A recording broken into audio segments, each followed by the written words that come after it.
ஆண்டவர் TMX முறுக்கு கம்பிகளின் அரசன்.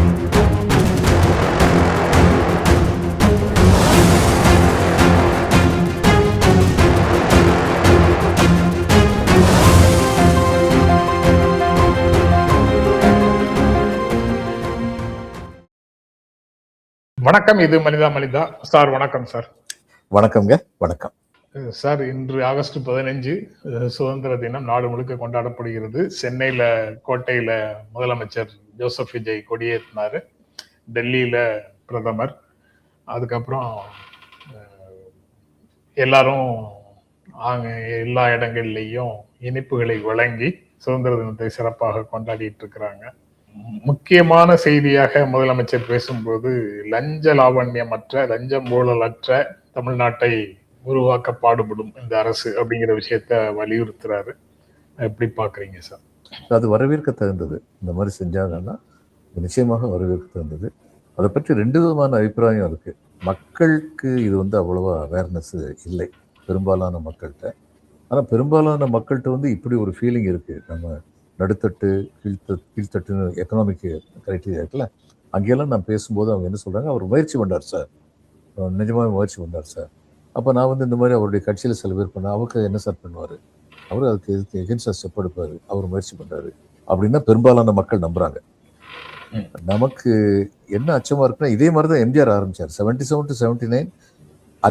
At his level he was the most honest chief minister of India அந்நேரம். அதுக்கப்புறம் திசை திரும்பிடுச்சு. இப்பயே இந்த இந்த இந்த நோக்கு ரொம்ப பாராட்ட தகுந்தது. இதுதான் எல்லாருடைய நோக்கமாகவும் இருக்கணும், லஞ்ச லாவண்யமற்ற ஒரு ஆட்சியை கொடுக்கணுங்கிறது. ஆனால் அதை ஒரு பிரைமரி கிரைட்டீரியாவை இன்னைக்கு எந்த முதலமைச்சருமே பேசுறதில்ல. ஒரு முதலமைச்சர் அதை பற்றி பேசுறாருன்னா அது சந்தோஷமான விஷயம்தான். ஆனால் it should be backed by action. இந்த ஆக்ஷன் எப்படி வரும்? வெறுமனே சொல்றதுனால மட்டும் வராது. தன்னுடைய கட்சிக்காரங்களை இவர் டெலிஃபோன் நம்பர் கொடுத்துருக்காரு, யார் லஞ்ச ஊழல் பண்ணாலும் இந்த நம்பருக்கு ஃபோன் பண்ணுங்கன்னு. அது வரவேற்க தகுந்தது. அந்த கட்சி அந்த நம்பர் ஃபோன் பண்ணி என்ன ஆக்ஷன் எடுக்கப்பட்டிருக்குங்கிறத பற்றி இவங்க ஒரு ரிப்போர்ட் கொடுக்கலாம். இத்தனை ஃபோன் கால் வந்தது, நாங்கள் இத்தனை நடவடிக்கை எடுத்திருக்கோம். அப்போ ஜனங்களுக்கு இன்னும் அதிகமான நம்பிக்கை பிறக்கும். அதுக்கப்புறம் இந்த சில என்ஜிஓஸ், அதாவது எந்த விதமான சார்பும் இல்லாமல், அரசியல் சார்பு இல்லாமல் பொது நோக்கத்துக்காகவே பயணிக்கிற என்ஜிஓக்கள் இன்னும் இருக்காங்க. அறப்போர் இயக்கம் இருக்குது. அவங்க ஏடிஎம்கேனாலும் லஞ்ச ஊழலை பற்றி சொல்லுவாங்க, டிஎம்கேனாலும் லஞ்ச ஊழலை பற்றி சொல்லுவாங்க. அப்போ இவங்களை பற்றியும் சொல்லுவாங்க. நிச்சயமாக ஏற்கனவே இதை பற்றி பேச ஆரம்பிச்சிருக்காங்கன்னு நினைக்கிறேன். அவங்களை இவர் தன்னுடைய கூட்டாளியை வச்சுக்கணும். இவர் லஞ்ச ஊழல் இல்லாத ஒரு ஆட்சி கொடுக்க நினைக்கிறதுனால அவங்களுடைய ஆலோசனைகளை செவிமடுக்கணும். அவங்க சரியான ஆதாரங்களோடு கொண்டு வந்தால் யார் தப்பு பண்ணினாலுமே அவங்க மேலே இவர் நடவடிக்கை தயவு தாட்சியம் இல்லாமல் உடனடியாக எடுக்கணும். இப்படியெல்லாம் எடுத்தா இது வெறுமனே ஸ்டேட்மெண்ட்டாக மட்டுமில்லை, பலனளிக்கத்தக்கதாக இருக்கும் அப்படின்னு ஆகும். ஒரு ஸ்டேட்மெண்ட் கொடுத்திருக்கிறார்கள் அளவில் வரவேற்க தகுந்தது தான்.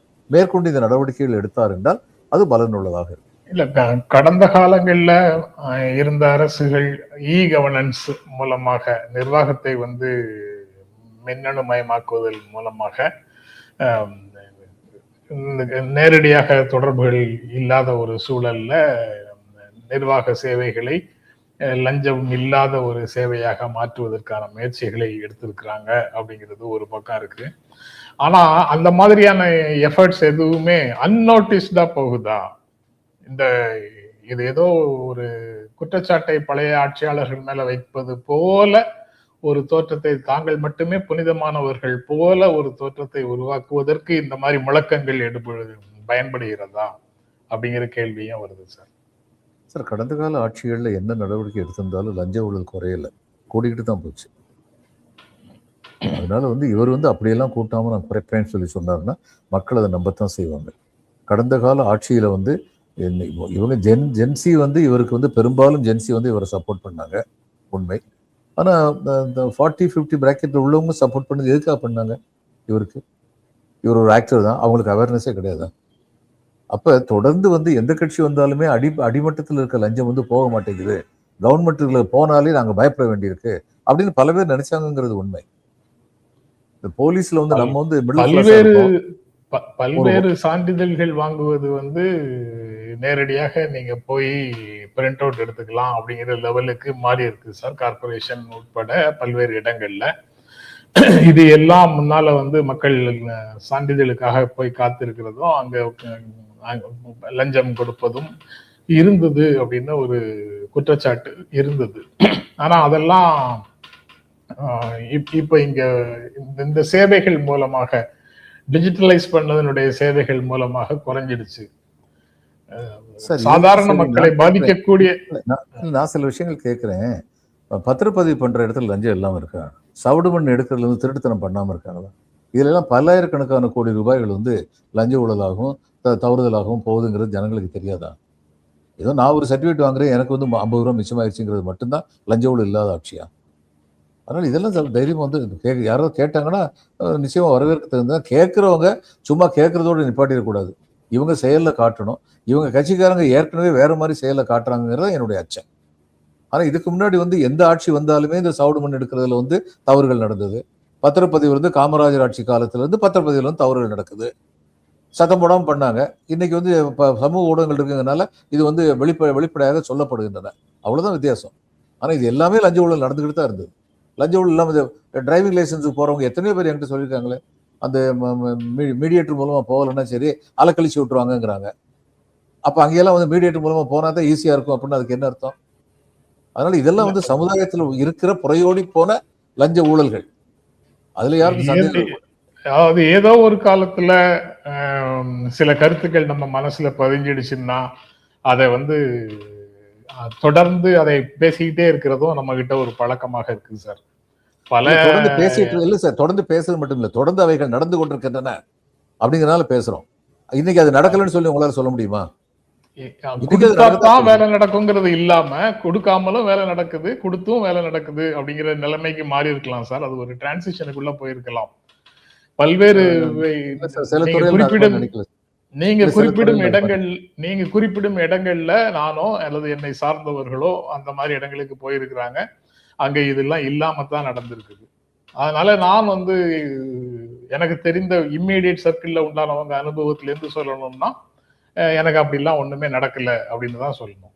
ஆனா வெளியில நடக்குது அப்படிங்கிறது இருக்கிறதுனால அதை அக்னாலேஜ் பண்ற விதமாக பேசாம இருக்க வேண்டியது இருக்கு. ஆனா அது மட்டும்தான் நடக்குது அப்படின்னு சொல்லி ஒரு பெரிய சித்திரத்தை கொடுக்கும் போது அப்படி இல்லைன்னு சொல்ல வேண்டியது அவசியமாகுது. 190% அப்படித்தான் நடக்குது. டேட்டா யார்ட்டையும் கிடையாது சார். 50% 90% கிடையாது. ஆனா 90%, 95%, 100% அப்படின்னு சொல்வதற்கு எல்லாராலையும் முடியும், அப்படி சொல்லலாம். அதுதான் அங்க பிரச்சனை. அப்ப நீங்க கடந்த கால ஆட்சிகள்ல ரைட் டு இன்ஃபர்மேஷன் அப்புறம் இன்ன பிற முயற்சிகள் எதுலையாலையும் எந்த பிரயோஜனமும் இல்லை அப்படின்னு ஒரு அர்த்தமாகுது. அப்போ அதெல்லாம் ஒரு மைல்ஸ்டோன் மாதிரி அந்த மாதிரி விஷயங்கள் எல்லாம் எதற்காக பேசணும்? அது எதுவுமே நடக்கலன்னா sir, the proof of the pudding is in the eating. என்ன முயற்சி எடுத்தார்கள்ங்கிறது எந்த அளவுக்கு முக்கியமோ அந்த அளவுக்கு அந்த முயற்சியின் பலன்கள் எந்த அளவுக்கு வந்தன அப்படிங்கிறது முக்கியம். சரி சார். ஆனா இப்ப நடைமுறைப்படுத்துறாங்களா இல்லையான்னு இல்லாம வெற்று பேச்சுக்கு வரவேற்பு கொடுக்க வேண்டியது சமூகத்தினுடைய போக்காக. சரி, அப்ப நான் ஒண்ணு கேட்கிறேன், நீங்க இப்படி சொல்றீங்களே, அப்ப இந்த அளவு நடைமுறைப்படுத்தி இருக்கணும் இதற்கு முந்தைய ஆட்சிகள் ஏன் டேட்டா கலெக்ட் பண்ண முடியல? அது ஒரு டிரான்சிஷன்ல சரியா போகும் அப்படின்னு நினைக்கலாம். அது நீங்க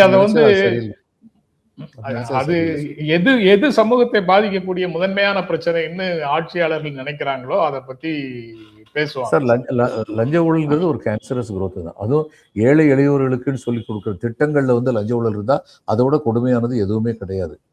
அதனால லஞ்ச ஊழல்ங்கிறது நிச்சயமா ஒரு கேன்சரஸ் குரோத் தான். மற்றதுல அட்டென்ஷன் கொடுத்த அளவுக்கு இதுலயும் அட்டென்ஷன் கொடுத்துருக்கணும்.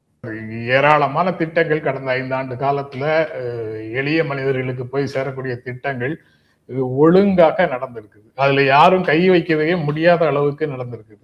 ஆமா. அதுக்கப்புறமும் திரும்ப திரும்ப ஒரு பொதுவான ஒரு குற்றச்சாட்டை திரும்ப திரும்ப சொல்லிட்டு இருக்கிறது எந்த அளவுக்கு நியாயமானது அப்படின்னு இல்ல. சாரி, இது 19 குற்றச்சாட்டு. அதாவது நீங்க சொல்றது போன ஆட்சியில சென்ற முதல்வர் செஞ்ச சிறப்பான காரியங்கள் டைரக்ட் டிரான்ஸ்பர். அந்த இது எந்த ஒரு திட்டமா இருக்கட்டும் பெனிஃபிஷியரிக்கு டைரக்டா போச்சு. பெண்களுக்கு கொடுக்குற உரிமை தொகை எல்லாமே டைரக்டா போச்சு. இந்த மாஸ் ஸ்கீம் எல்லாத்துலயுமே அவர் லஞ்சத்தை நிப்பாட்டாரு. அது ரொம்ப வரவேற்க தகுந்தது, சந்தேகமே கிடையாது. ஆனால் நான் தனிப்பட்ட முறையில் அரசை அணுகிறேன், காவல் நிலையத்தை அணுகுகிறேன் என்றால் எனக்கு எந்த அளவிற்கு முழு நியாயம் கிடைக்கும் அப்படிங்கிறது அந்த காலத்திலிருந்து இந்த காலம் வரைக்கும் சந்தேகத்துக்குரியதா தான் இருக்கு. இதுதான் உண்மை. ஓகே, இது எவ்வளவு தூரம் சரியாகுதுன்னு பார்க்கலாம். அதுக்கப்புறம் சார், திமுகவும் பாரதிய ஜனதா கட்சியும் நேரடியான கூட்டணிக்குள்ள இருக்கிறாங்க. இதுக்கு முன்னால் அது மறைமுகமாக இருந்தது, இப்போ நேரடியான கூட்டணிக்குள்ள இருக்கிறாங்க அப்படின்னு ஒரு செய்தியை தமிழ்நாடு அமைச்சர் நிர்மல்குமார் சொல்றாரு. ஆமா, நீங்க எப்படி பாக்குறீங்க? அவங்கவுங்க வசதிக்கு அவங்கவுங்க பேசிக்கிறாங்க. அப்ப இவங்க மறைமுகமான கூட்டணியில் இருக்காங்க. தாவேகா திமுக நேரடியான கூட்டணி. திமுக நாங்க என்டி கூட்டணியில் இல்லைன்னு தெளிவா சொல்லிட்டாங்க. அப்ப கனிமொழி வந்து ஸ்பீக்கரை போய் பாக்குறது எந்த விதத்திலையும் தவறு. அது பார்ட்டியில சேர்ந்தாலுமே எந்த விதத்திலும் தவறு கிடையாது. அது இந்தி கூட்டணியில இருந்தா இந்தி கூட்டணி வந்து நாங்கள் புறக்கணிக்கிறோம் சொல்லும் போது பார்ட் அண்ட் பார்சலா இருக்கவங்க புறக்கணிக்கிறோம். அவங்க இன்னைக்கு இந்தி கூட்டணியில இல்ல. அப்ப அந்த இதுல வந்து பார்ட்டியில போய் கலந்துக்கிறதுல என்ன தப்பு இருக்கு? சரி சார், இந்தி கூட்டணியே வந்து லோக்சபாவுக்கு ஒரு லைனும் ராஜ்யசபாவுக்கு ஒரு லைனும் வச்சிருக்க முடியுமா? அப்போ அது நபர் சார்ந்ததா?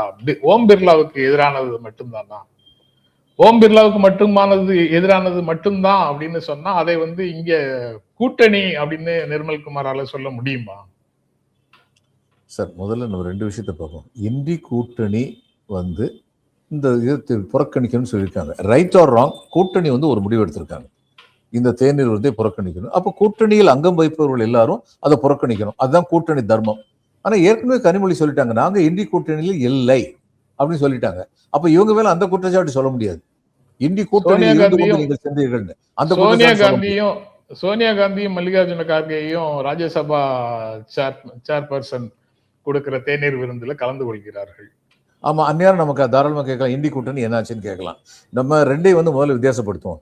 இந்தி கூட்டணிக்குள்ள என்ன நடக்குதுங்கிறது ஒண்ணு, இந்தி கூட்டணியில் இல்லாத ஒருத்தங்க என்ன செய்யறாங்கிறது ஒண்ணு. முதல்ல கனிமொழி வந்து இந்தி கூட்டணியில் திமுக இல்லைன்னு தெளிவுபடுத்திட்டாங்க. அதனால இவங்க போனதை யாரும் எந்த விதத்திலையும் குறை சொல்ல முடியாது. நீங்க சோனியா காந்தியும் கார்கேயும் போனதை இந்தி கூட்டணிக்குள்ள என்ன உங்களுக்கு ஒத்துமை இருக்குன்னு கேட்க முடியும், தாராளமா கேட்க முடியும். உங்களுக்கு லோக்சபாவுக்கு ஒரு இது, ராஜ்யசபாவுக்கு இன்னொன்னா அப்படின்னு சொல்லி நீங்க கேட்க முடியும். அல்லது அதுக்கு அவங்க பதில் சொல்லலாம், ராஜ்யசபா சேர்மன் மேல எங்களுக்கு எந்த விதமான குற்றச்சாட்டும் இல்லை, அதனால நாங்க போனோம். லோக்சபா ஸ்பீக்கர் மேல எங்களுக்கு ஏகப்பட்ட குற்றச்சாட்டு இருக்கு, அது அவங்களுடைய பிரச்சனை, அதை அவங்க எப்படி வேணாலும் தெளிவுபடுத்திக்கிட்டோம். அந்நேரம் அதை நம்ம விவாதிப்போம், அவங்க என்ன சொல்றாங்கிறத பொறுத்து. இன்னைக்கு நிர்மல்குமார் சொன்னதுக்கு வந்து பதில் என்னன்னா, பாஜக கூட வந்து நேரடியாக தொடர்பு வைத்துக் கொண்டிருக்கிறார்கள் அப்படின்னு சொல்லி சொன்னாருன்னா, அப்ப இவர் வந்து பிரதம மந்திரி கூட்டத்துக்கு வந்து இவர் போனார், நம்ம முதலமைச்சர் போனாரு, நேரடியாக தொடர்பு வைத்துக் கொண்டிருக்கான்னு சொல்லவா? அல்லது பிரதம மந்திரி சென்று சந்தித்தார், ஒரு மரியாதை நிமித்தமாகன்னு சொல்லுவோம், சிஎம் ஆன உடனே அது நேரடியான தொடர்புன்னு சொல்லுமா? அது மாதிரி இவரை பத்தி வரிசையை சொல்லிட்டே போலாம்ல. அதனால இதுல எல்லாம் எந்த அர்த்தமும் இல்லை. அந்த காலத்துல இவங்க என்ன சொல்றாங்க, நாங்க வந்து ஆக்கப்பூர்வமாக செயல்படுவோம், எதுக்கெடுத்தாலும் மத்திய அரசை குறை சொல்லி கொண்டிருக்க மாட்டோம் அப்படின்னு விஜய் சொன்னாரு. இதேதான் ஸ்டாலினும் பண்ணாரு. அவருடைய எதுக்கெடுத்தாலும் குறை சொல்லிட்டு இருந்தாரா? எப்ப மாநிலத்துக்கு தேவையோ அந்நேரம் பிரஸ்டீஜ் பார்த்தாரா? மெட்ரோ ஸ்கீம் வந்து அவங்க பணம் கொடுக்காம இருந்தபோது நேரம் போகலையா? அதனால இவங்களும் ஆக்கப்பூர்வமான ஒத்துழைப்பு, பரந்தூர் விமான நிலையம் டிஎம்கே ஒத்துழைப்பு கொடுக்கலையா? ஏன்னா இவங்களும் ஸ்டடி பண்ணாங்க. இருக்கிறதுல நமக்கு எதுவுமே இதுதான் மிகச்சிறந்த சாய்ஸ்ன்னு சொல்ல முடியாது. அரசுல இது இருப்பதில் இதுதான் சிறந்த சாய்ஸ் அப்படின்னு தான் சொல்ல முடியும். எந்த ஒரு சாய்ஸ்லயும் குறைபாடுகள் இருக்கத்தான் செய்யும். எல்லாத்தையும் கன்சிடர் பண்ணி நமக்கு 2வது ஏர்போர்ட் தேவை, ஃபுட்ஃபால் குறையுது, ஹைதராபாடும் பெங்களூரும் அதிகரிக்கிறாங்க அப்படிங்கிற நிலைமை வந்தபோது அவங்க ஒரு முடிவு எடுத்தாங்க. அந்த முடிவு சென்ட்ரல் கவர்மெண்ட் சொன்ன போது இவங்க அதை எதுக்காம இருந்தாங்களா? அதனால இதெல்லாம் வந்து என்னமோ இவங்க தான் ரொம்ப உத்தமமா, நம்ம சென்ட்ரல் கவர்மெண்ட் பிஜேபியை நாங்க தான் எடுத்துக்கிட்டு இருக்கோம், இவங்க வந்து கை கோத்துக்கிட்டு இருக்காங்கன்னு பேசுறதெல்லாம் அரசியல். அவ்வளவுதான். இந்த அரசியல் எல்லாரும் பண்ணுவாங்க. ஏபிஎஸும் பண்ணுவாரு, ஸ்டாலினும் பண்ணுவாரு, விஜயும் பண்ணுவாரு. இதை நம்ம ரொம்ப சீரியஸா எடுக்க வேண்டியது இல்லைன்னு நீங்க சொல்றீங்க சார். ஆனா அது ஒரு பெரிய விவாத பொருள் ஆகுது இல்ல? அதான் விவாதமா வரும்போது நம்ம என்ன சொல்ல போறோம், இதெல்லாம் சீரியஸான விஷயம் இல்ல, சும்மா அரசியலுக்காக பேசிக்கிட்டு இருக்காங்கன்னு சொல்ல போறோம். டிவிக்கே இந்த மாதிரி செய்யக்கூடிய சமரசங்களை எல்லாம் வந்து விவாத பொருளாக யாரும் ஆக்குறது இல்ல. அவங்க வந்து திமுக ஏன் திமுக விவாத பொருள் ஆக்க மாட்டேங்குது? ஆக்க வேண்டியது ஆக்கணும்ல சார். அது ரொம்ப அற்பத்தனமானது இருக்கு சார். ஒருத்தரை பார்த்து பேசிட்டாங்கன்னா கூட்டணின்னு சொல்றது அற்பத்தனமான அரசியலா இருக்கு. அந்த அரசியல திமுக செய்யல. இல்ல நீங்க அற்பத்தனமான விஷயங்களை செய்ய வேண்டியது இல்ல. ஆனா நீங்க சொன்னதுல இருந்து நான் என்ன புரிஞ்சுக்கிட்டேன்னா, இவங்க நிஜமாவே தேவையில்லாத இணக்கத்தை காட்டுகிறார்கள் சில செயல்களில் பாஜகவுடன். அப்படின்னு சொல்லி நீங்க சொன்னதா நான் அர்த்தம் எடுத்துக்கிட்டேன். அப்படின்னா அதை திமுக பாயிண்ட் அவுட் பண்ணணும் அப்படிங்கிறது என்னுடைய பாயிண்ட். தேவையில்லாத இணக்கம்னு அவங்க சொல்றாங்க சார். நேத்து கனிமொழி கூட ட்வீட் பண்ணிருக்கிறாங்க. இந்த மைன்ஸ் அண்ட் மினரல்ஸ் திருத்த சட்ட மசோதா அமளிகளுக்கு இடையே நிறைவேற்றப்பட்டது. அது மாநிலத்தினுடைய மொத்தமாக உரிமையை பறிக்கிறது. ஆனா தமிழ்நாடு அரசு அது தொடர்பாக, தவேக அரசு அது தொடர்பாக எதுவுமே பேசாம இருக்குது. ஏன் இந்த மாதிரி விஷயங்கள்ல கூட பேச மாட்டீங்களா அப்படின்னு அவங்க கேக்குறாங்க. தங்கம் தென்னரசு கேட்டிருக்காரு. இவர் ஸ்டாலின் வந்து எஃப்சிஆர்ஏ பத்தி கேட்டிருக்காரு. அது கிறிஸ்தவ அமைப்புகளுக்கு எதிராகத்தான் பயன்படுத்த போறாங்க. இப்பயே சொல்றேன். அதுல பெரும்பாலும் பாதிக்கப்பட போறது தமிழ்நாடு. ஏன்னா தமிழ்நாட்டில் உள்ள கிறிஸ்தவ அமைப்புகள் அதிகமா வந்து எஃப்சிஆர்ஏ ரிசிட் பண்றதுல one of the largest states Tamil Nadu. இவங்களுக்கு அது பாதிக்க போகுது. இதெல்லாம் பத்தி முதலமைச்சர் வந்து மௌனமா இருக்கிறது கள்ள மௌனம், சந்தேகமே கிடையாது. இன்னைக்கு நிலைமைக்கு நான் அடிக்கடி ஒண்ணு சொல்லுவேங்க, ஜனநாயகத்தை பத்தி பேசுறதுக்கு பாஜகவுக்கு வந்து தார்மீக உரிமையே கிடையாது அப்படின்னு நான் சொல்லுவேன். இதெல்லாம் பேசுறதுக்கு அடிப்படையில உரிமையற்றவர்கள், தகுதியற்றவர்கள். அதே மாதிரி பாஜகவுடன் ரகசிய தொடர்பு வைத்திருக்கிறார்கள், நேரடி தொடர்பு வைத்திருக்கிறார்கள்னு யாரை பத்தியும் சொல்றதுக்கு தாவேகாவுக்கு குவாலிபிகேஷனே கிடையாது, தகுதியே கிடையாது. இதுதான் உண்மை. அதுக்கப்புறம் சார், நேற்று இந்த இன்வெஸ்ட்மெண்ட் தொடர்பாக நம்ம பேசிட்டு இருந்ததுல ஒரு செய்தி இருக்குது. 1 லட்சம் ரூபாய் மூலதனத்துல 5 மாதத்துக்கு முன்னால ஒரு தொடங்கிய ஒரு நிறுவனம் 10,000 கோடி முதலீடு செய்வதாக MOU போட்டிருக்கு அப்படின்னு சொல்றாங்க. அது முழுமையான கம்பெனியாக 10,000 கோடி ப்ராஜெக்ட் இன்வெஸ்ட் பண்றதுக்கான ஒரு கம்பெனியாக அடுத்து வரும் நாட்கள்ல எமர்ஜ் ஆகிறதுக்கு வாய்ப்பு இருக்கா இல்லையா, அல்லது இது சும்மா போலி கம்பெனியா, எப்படி இந்த மாதிரி டெவலப் ஆகும்? இப்போ உடனே நம்ம சொல்ல முடியாது. கேள்வி கேட்டிருக்காங்கல்ல, அவங்க பதில் சொல்லட்டும். On the face of it இது ரொம்ப சந்தேகத்துக்குரியதா இருக்கு. 1 லட்சம் ரூபா முதலீடு போட்டது வந்து எப்படி இவ்வளவு பெரியது வர முடியும்? On the face of it எனக்கு எது ஞாபகப்படுத்துன்னா, தகைசால் பல்கலைக்கழகங்கள், யூனிவர்சிட்டிஸ் ஆஃப் எக்ஸலன்ஸ் அப்படின்னு சொல்லி ஒரு சில பல்கலைக்கழகங்களை சூஸ் பண்ண சொன்னாங்க. அம்பானி வந்து அப்பதான் பல்கலைக்கழகம் ஆரம்பிக்கிறதுக்கான பூர்வாங்க வேலைகளை ஆரம்பிச்சிருந்தாரு. அவரு பல்கலைக்கழகத்தையும் சேர்த்துட்டாங்க, லிஸ்ட் கொடுத்தாங்க. தெரியும் சார். பல விஷயங்கள்ல இவங்க ஒன்றிய அரசுடைய சீரிய வழிமுறைகளை பின்பற்றுகிறார்கள் அப்படின்னு சந்தேகம் வருது. சரி, ஆனா ஒண்ணுதான் அப்படி இருக்கு. மற்றபடி கம்பெனிஸ் அதை பத்தி இல்ல. 1 or 2 மிஸ்டேக்ஸ் எப்பயும் நடக்கிறது. ஒரு பானை சோற்றுக்கு ஒரு சோறு பதம் அப்படி சொல்ல முடியாது. மத்த எந்த கம்பெனி பத்தி உங்களால இந்த குறைய சொல்ல முடியல. ஆனா இந்த கம்பெனி பத்தி இப்படி ஒரு சீரியஸான ஒரு டவுட் வந்திருக்கும் போது விளக்கம் கொடுக்க வேண்டிய கடமை வந்து அரசுக்கு இருக்கு. தமிழ் மேற்கோள்கள்ல அல்லது தமிழ் சொலவடைகள்ல பல வந்து பொருந்தாததாக இருக்கு அப்படின்னு சொல்லலாம். அதுக்கப்புறம் சார், ஆளுநர் வந்து சுதந்திர தினத்துக்கான டீ பார்ட்டி தமிழ்நாட்டுல இன்னைக்கு கொடுக்கல, அவர் கேரளால கொடுக்கிறாரு, கேரளால கொடியேற்றுகிறார் அப்படின்றது ஒரு செய்தி. இந்த கூடுதல் பொறுப்பாக இருக்கிறதுல அவர் ரசிக்கலாது. தமிழ்நாடு வந்து ஒரு சின்ன ஸ்டேட் இல்லைங்க, ஒரு பெரிய மாநிலம். இதுக்குன்னு சொல்லி பெர்மனன்ட் கவர்னர் இருக்கணும். ஏன்னா இந்த இதுல பல பேருக்கு தெரியாது. இப்போ நான் வெஸ்ட் பெங்கால்ல இருந்தேன்னா I will be invited. Retired ஆஃபீஸர்ஸையும் கூப்பிடுவாங்க. இப்போ கர்நாடகாவில் கூப்பிடுறாங்க. இங்கே வந்து நாங்கள் செட்டில் ஆகிட்டோம்னா அது அவங்களுடைய பண்பு. இங்கே யாரெல்லாம் ரிட்டையர் ஆகி இங்கே செட்டில் ஆனமோ எங்களை கர்நாடகா IAS அசோசியேஷன் மெம்பர் ஆக்குறாங்க. இந்த சுதந்திர தின விழாவுக்கு எங்களுக்கு வந்து அழைப்பு வருது, கவர்னர் வந்து அழைப்பு வருது. இதில் என்ன முக்கியமான விஷயம்னா, இந்த சுதந்திர தின விழாவுக்கு யாரையெல்லாம் கவர்னர் கூப்பிடுவார் இந்த டீக்கு?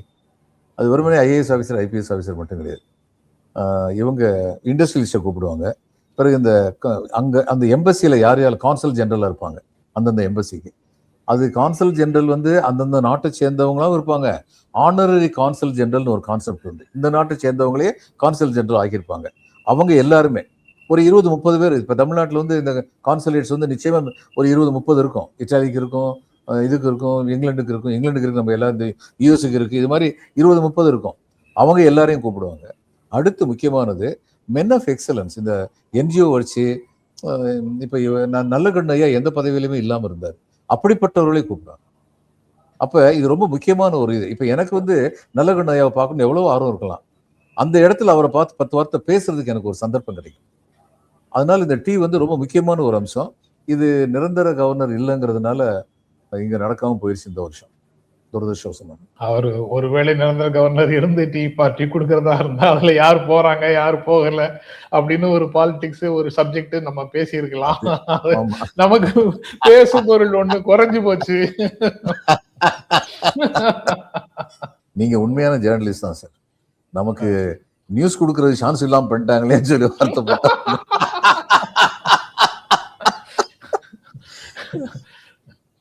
ஓகே சார், நாளைக்கு பேசுவோம் சார் தொடர்ந்து. ரொம்ப நன்றி, வணக்கம். வணக்கம்.